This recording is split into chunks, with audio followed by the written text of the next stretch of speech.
ಭಾರತೀಯ ರೈಲ್ವೆ ಇಲಾಖೆಯಲ್ಲಿ 7,951 junior engineer ಹುದ್ದೆಗಳ ನೇಮಕಾತಿಗಾಗಿ ನೇಮಕಾತಿ ಪ್ರಕ್ರಿಯೆಯನ್ನು ಹೊರಡಿಸಿದ್ದಾರೆ.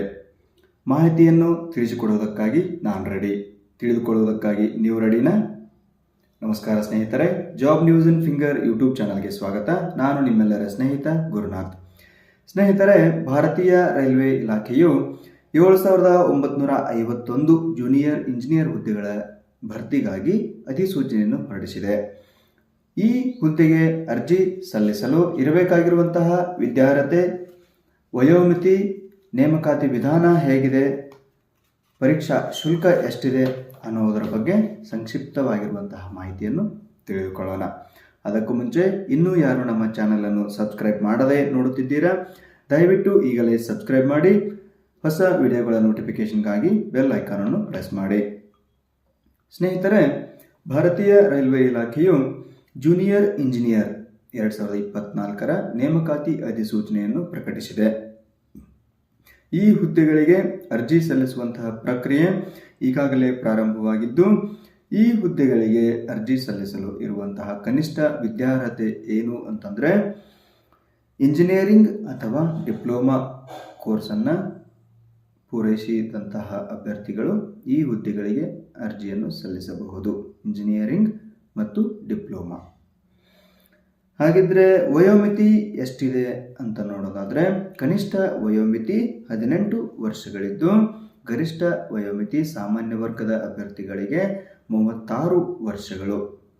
ಹಾಗೆ ವಯೋಮಿತಿ ಸಡಿಲಿಕೆ ನಿಯಮಗಳ ಪ್ರಕಾರ ಅನ್ವಯವಾಗುತ್ತದೆ.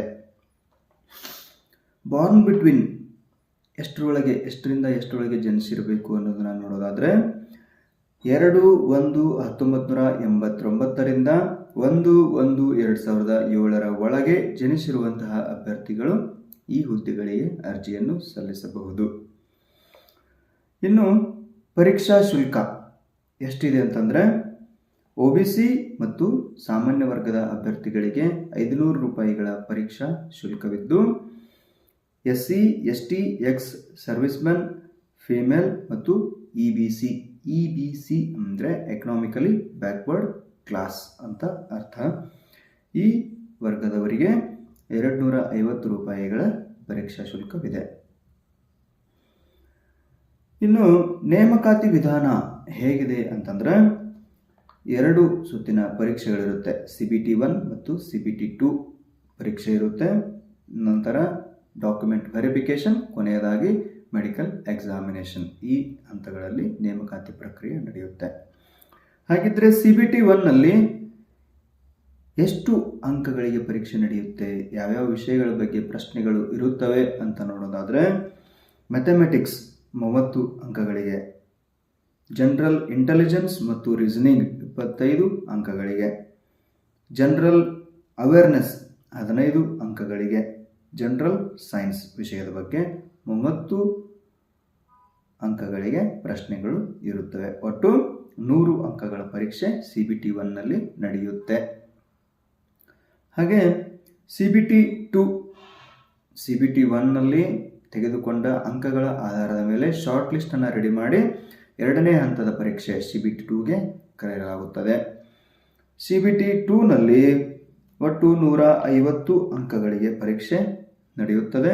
ಇದರಲ್ಲಿ ಯಾವ್ಯಾವ ವಿಷಯಗಳ ಬಗ್ಗೆ ಪ್ರಶ್ನೆಗಳು ಬರುತ್ತವೆ ಅಂತ ನೋಡೋದಾದರೆ, ಜನರಲ್ ಅವೇರ್ನೆಸ್ 15 ಅಂಕಗಳಿಗೆ, ಫಿಸಿಕ್ಸ್ ಮತ್ತು ಕೆಮಿಸ್ಟ್ರಿ 15 ಅಂಕಗಳಿಗೆ, ಬೇಸಿಕ್ಸ್ ಆಫ್ ಕಂಪ್ಯೂಟರ್ ಅಪ್ಲಿಕೇಶನ್ಸ್ 10 ಅಂಕಗಳಿಗೆ, basics of environment and population control ವಿಷಯದ ಬಗ್ಗೆ 10 ಅಂಕಗಳಿಗೆ, ಟೆಕ್ನಿಕಲ್ ಎಬಿಲಿಟೀಸ್ 100 ಅಂಕಗಳಿಗೆ ಪ್ರಶ್ನೆಗಳನ್ನು ಕೇಳಲಾಗುತ್ತೆ. ಒಟ್ಟು 150 ಅಂಕಗಳ ಪರೀಕ್ಷೆ CBT 2 ಆಗಿರುತ್ತದೆ.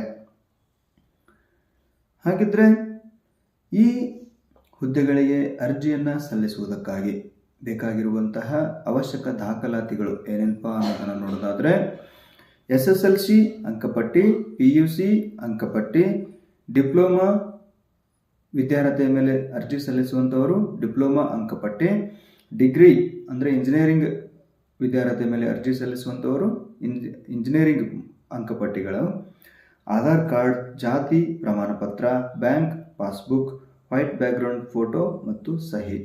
ಇಲ್ಲಿ ಬ್ಯಾಂಕ್ ಪಾಸ್ಬುಕ್ ಯಾಕೆ ಕೇಳ್ತಾರಪ್ಪ ಅಂತಂದರೆ CBT 1ರ ಎಕ್ಸಾಮ್ ನಂತರ OBC ಹಾಗೂ ಜನರಲ್ ವಿಭಾಗದ ವರ್ಗದ ಅಭ್ಯರ್ಥಿಗಳಿಗೆ 400 ರೂಪಾಯಿಗಳ ಪರೀಕ್ಷಾ ಶುಲ್ಕವನ್ನು ವಾಪಸ್ ನೀಡುವಂತಹ ಪ್ರಕ್ರಿಯೆ ಇರುತ್ತದೆ. ಹಾಗೆ SC ST X servicemen female EBC ಕ್ಯಾಟಗರಿಯವರಿಗೆ 250 ರೂಪಾಯಿಗಳ ಪರೀಕ್ಷಾ ಶುಲ್ಕವನ್ನು ವಾಪಸ್ ನೀಡುವಂತಹ ಪ್ರಕ್ರಿಯೆ ಇರುತ್ತದೆ. ಆದ್ದರಿಂದ ಬ್ಯಾಂಕ್ ಪಾಸ್ಬುಕ್ಕನ್ನು ಕೇಳುತ್ತಾರೆ.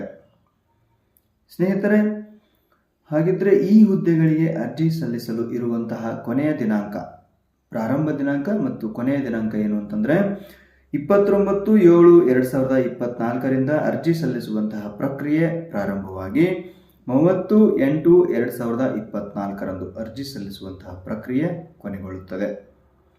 ಇದಿಷ್ಟು ಭಾರತೀಯ ರೈಲ್ವೆ ಇಲಾಖೆಯಲ್ಲಿ ಜೂನಿಯರ್ ಇಂಜಿನಿಯರ್ ಹುದ್ದೆಗಳಿಗೆ ಸಂಬಂಧಿಸಿದ ನೇಮಕಾತಿಗೆ ಸಂಬಂಧಿಸಿದ ಮಾಹಿತಿ.